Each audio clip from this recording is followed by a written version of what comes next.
একবার এক গ্রামে রমেশ নামে একজন গরিব মানুষ বাস করত। সে ছিল খুব সৎ, কিন্তু তার ভাগ্য তাকে কখনো সহায়তা করত না। রমেশের জীবনে প্রতিদিন নতুন নতুন সমস্যা দেখা দিত।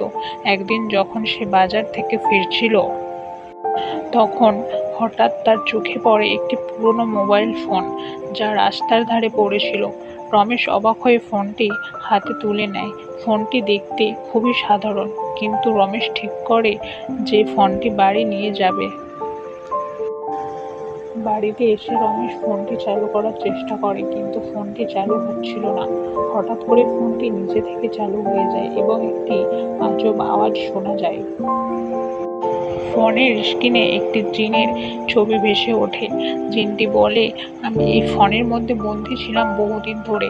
তুমি আমাকে মুক্ত করেছো, তাই আমি তোমার 3টি ইচ্ছে পূরণ করব। রমেশ প্রথমে বিশ্বাস করতে পারেনি, কিন্তু কিছুক্ষণ পর সে বুঝতে পারে যে এটা সত্যি। সে ভাবে অনেকদিন ধরে সে ও তার পরিবারের কষ্টে দিন কাটছে, তাই প্রথম ইচ্ছে হিসেবে সে চায় প্রচুর টাকা। জিনটি 1 সেকেন্ডের মধ্যে তার ইচ্ছে পূরণ করে। রমেশের ঘর ভর্তি হয়ে যায় সোনার মোহর ও টাকা পয়সায়।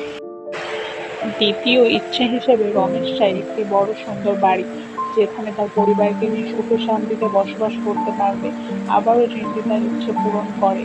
রমেশের পুরনো বাড়ি বদলে যায় একটি সুন্দর রাজপ্রাসাদে। এরপর রমেশ ভাবতে থাকে তৃতীয় ইচ্ছের কথা। সে ভাবে তার জীবনের আর কি চাই। টাকা, বাড়ি সব তো পেল, কিন্তু এখন সে কি চাইবে? অনেক ভেবে সে ঠিক করে তার শেষ ইচ্ছাটি হবে এমন কিছু যা তার গোটা গ্রামের মানুষের উপকারে আসবে। তাই সে জিনকে বলে, আমি চাই আমার গ্রামে যেন আর কেউ গরিব না থাকে, সবাই যেন সুখী হয়। জিনটি তার দ্বিতীয় ইচ্ছা পূরণ করে। রমেশের গ্রামটি এক মুহূর্তে বদলে যায়। সবাই সুখী, সচ্ছল ও সুস্থতার অধিকার হয়ে যায়। রমেশও খুব খুশি হয়, কারণ সে তার ইচ্ছার মাধ্যমে শুধু নিজের নয়, তার গ্রামবাসীর জীবনও বদলে দিয়েছে। শেষে জিনটি রমেশকে বলে, তোমার 3টি ইচ্ছে পূরণ হয়ে গেছে, এবার আমি বিদায় নিচ্ছি। রমেশ ধন্যবাদ জানিয়ে ফোনটি বন্ধ করে দেয় এবং তা কোনো দরিদ্র মানুষের উপকারে লাগাতে একটি মন্দিরে রেখে আসে। এইভাবে রমেশ তার জীবন ও গ্রামবাসীর জীবনকে পরিবর্তন করে, আর সেই পুরনো মোবাইল ফোনটি হয়ে ওঠে একটি জাদুকরী উপহার, যা একবার হাতে এলে জীবন বদলে দেয়।